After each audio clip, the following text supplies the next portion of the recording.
Hi friends, this video shows how to reset network settings and fix network or internet related issues.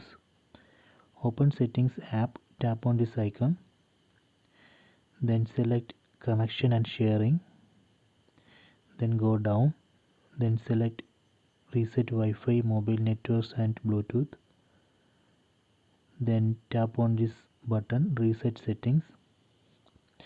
So this operation delete or reset Wi-Fi settings, mobile data settings and Bluetooth settings.